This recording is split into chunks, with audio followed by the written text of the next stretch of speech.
नाज़रीन आदाब। आज मैं आपकी खिदमत में हाज़िर हुई हूँ एक सवाल लेके, और वो सवाल ये है कि क्या बच्चों के लिए स्कूल खुल जाने चाहिए। क्योंकि एक ख़बर ये आई है कि अगस्त के बाद, और बहुत उम्मीद है कि 15 अगस्त के बाद स्कूल खुलने की बात की जा रही है और इसके इम्कानात बताए जा रहे हैं कि स्कूल खोल दिए जाएंगे बच्चों के लिए। और बच्चे जो कि अभी तक लॉकडाउन की वजह से अपने घरों में ही इल्म हासिल कर रहे हैं और वो स्कूल नहीं जा रहे हैं, वहाँ पे खेल कूद नहीं कर पा रहे हैं, दोस्तों से नहीं मिल पा रहे हैं, और एक जो लर्निंग एटमॉस्फेयर होता है, एक एम्बियंस होता है, उसका फ़ायदा उन्हें नहीं मिल पा रहा है। तो ये तमाम चीज़ें ख़त्म हो जाएंगी और दोबारा से स्कूल जो कि अभी आजकल बिल्कुल वीरान और सुनसान नज़र आ रहे हैं, वो आबाद हो जाएंगे और उनमें किलकारियों की आवाज़ फिर से गूंजने लगेगी, शोर शराबे की आवाज़, खेल कूद की आवाज़ फिर से आने लगेगी और चहल पहल कायम हो जाएगी। लेकिन क्या हम उसके लिए अभी तैयार हैं? क्या हम आपको लगता है कि ये वक्त मुनासिब है कि अगस्त से बच्चों के स्कूल खोल दिए जाएँ? और अगर आपका जवाब हाँ या ना जो भी हो, प्लीज़ आप हमें कमेंट बॉक्स में ज़रूर लिख कर के भेजें। लेकिन हाँ, स्कूल खोलने की जहाँ बात कही गई है, वहाँ ये बात भी कही गई है कि कुछ उसके लिए हिदायत जारी की गई हैं कि उन हिदायत पे अमल पैरा होना ज़रूरी होगा, उसके बाद ही स्कूल खोल सकते हैं। एनसीईआरटी ने कुछ हिदायत जारी की हैं, जैसे कि उसमें सबसे पहली बात तो ये कही गई है कि स्कूल सब के सब एक साथ नहीं खुलेंगे, बल्कि फ़ेज़ वाइज़ खुलेंगे। तो सबसे पहले 10th और 11th की क्लासेस होंगी, उसके बाद फिर 9th और 10th की होंगी, फिर उसके बाद 6 to 8 की होंगी, फिर उसके बाद 3 to 5 की होंगी, और फिर क्लास 1-2 की होगी, और फिर नर्सरी और केजी की 5वें फ़ेज़ में खोली जाएंगी वो क्लासेस। तो इस तरह ये होगा कि एक तो हमें उसका नतीजा भी मालूम हो जाएगा कि बच्चे जो स्कूल जाने लगे हैं तो उसकी क्या क्या नतीजा रहा, उसका क्या बच्चे इन्फेक्टेड हो रहे हैं या नहीं हो रहे हैं, या फिर उससे किस हद तक कोरोना फैल रहा है, या फिर उस पर बच्चे प्रिकॉशंस लेकर के एहतियात करने की वजह से वो फैल नहीं पा रहा है। तो इस तरह की बहुत सारी चीज़ें जो है वो मालूम हो जाएंगी, इसलिए फ़ेज़ वाइज स्कूल खोले जाएंगे। दूसरी बात यह है कि किसी भी क्लास में 30 या 35 से ज़्यादा बच्चों को रहने की परमिशन नहीं होगी, और वो भी एक डिस्टेंस मेंटेन करके रहेंगे। और ऑड और इवन नंबर भी करने की बात की जा रही है कि एक बच्चे ऑल्टरनेट डे में जाया करेंगे, तो ऑड और इवन नंबर के हिसाब से उन्हें स्कूल में बुलाया जाएगा। फिर स्कूल में ये भी हिदायत हैं कि हर बच्चा मास्क लगा के ज़रूर जाएगा, वो कंपलसरी होगा, और स्कूल में उनकी स्क्रीनिंग भी होगी, स्टाफ की भी और बच्चों की भी। और इस तरह से स्कूल में सैनिटाइजेशन का भी पूरा ख्याल रखा जाएगा। और स्कूल में किसी किस्म की भी खाने पीने की चीज़ें तकसीम नहीं होंगी, ना शेयरिंग होंगी, जैसे कि आमतौर पे हम लोग स्कूल में कैंटीन रखते हैं, या फिर कभी कभी हम तो एक्टिविटी के तौर पे भी हम लोग उसमें केयरिंग एंड शेयरिंग डे मनाते हैं, जिसमें बच्चे एक दूसरे को अपने टिफ़िन शेयर करते हैं। तो इस तरह की तमाम एक्टिविटीज़ स्कूल में नहीं हो पाएंगी।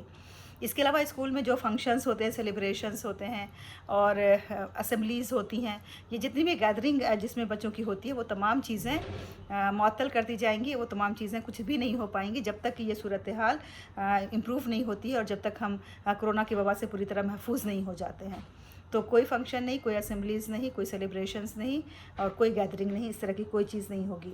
इवन जो बच्चे सुबह में जाएंगे स्कूलों में, तो वहाँ भी उनको क्लासरूम के अंदर एक साथ नहीं भेजा जाएगा, बल्कि वक्फे वक्फे से भेजा जाएगा, 10-15 मिनट का गैप करके, ताकि क्राउडिंग ना होने पाए और सोशल डिस्टेंसिंग मेंटेन की जा सके। इसके अलावा और जो बात कही जा रही है वो ये है कि इसके अलावा ये बात भी कही जा रही है कि ये बच्चों को बहुत ज़्यादा पेरेंट्स को भी रिक्वेस्ट किया जाएगा कि बच्चों का बहुत ज़्यादा ख्याल रखें, और स्कूल अथॉरिटीज़ भी ख्याल रखें, और पेरेंट्स के कंसेंट के बाद ही बच्चों को स्कूल भेजा जाएगा, बगैर उनके कंसेंट के स्कूल नहीं भेजा जाएगा।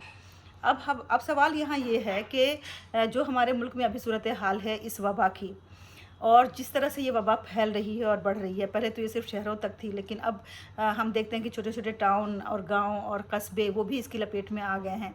तो जिस तरह से ये वबा फैल रही है, क्या हमें लगता है कि अगस्त तक सूरत हाल ऐसी हो जाएगी कि हम अपने बच्चों को स्कूल भेज सकें, या फिर बच्चों को स्कूल भेजना रिस्की होगा और इससे ये वबा और ज़्यादा फैलेगी? और चूँकि बच्चों की क़ुव्वत मुदाफ़ियत बड़ों के मुकाबले में बहुत कम होती है, वो बहुत डेलिकेट होते हैं और बहुत जल्दी उनको बीमारियाँ कैच कर लेती हैं। तो इस बिना पे आप क्या सोचते हैं, आपका क्या मशवरा है? अगर आप वालिदैन हैं और आपके बच्चे स्कूल में पढ़ते हैं, तो आप क्या करेंगे? क्या आप अपने बच्चों को स्कूल भेजेंगे इस सूरत हाल में?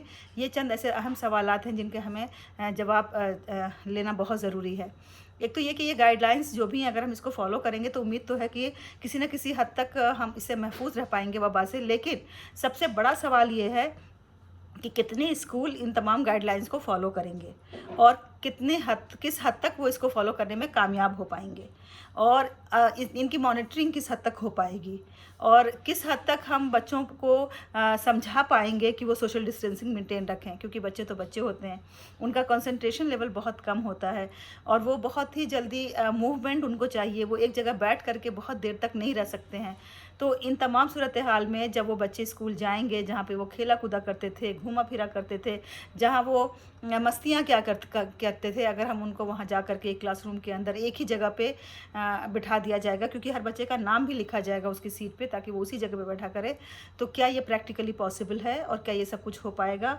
और क्या इस तरह से हम जहाँ अपने बच्चों के मुस्तकबिल की बात कर रहे हैं, उसको रोशन बनाने की बात कर रहे हैं, कहीं हम उनकी सेहत के साथ तो कॉम्प्रोमाइज़ नहीं कर रहे हैं?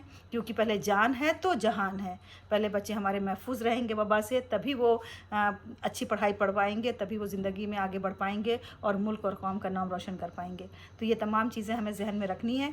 आप क्या कहते हैं इस बारे में? आपकी राय जानना हमारे लिए बहुत ज़रूरी है। तो अपनी राय से हमें ज़रूर आगाह करें और अपना और अपनी फैमिली का रखें ढेर सारा ख्याल। याद रखें, कोरोना हमारे दरमियान है, वो गया नहीं है, इसलिए उससे हर लम्हा और हर पल होशियार रहने की ज़रूरत है। आप सबका बहुत बहुत शुक्रिया।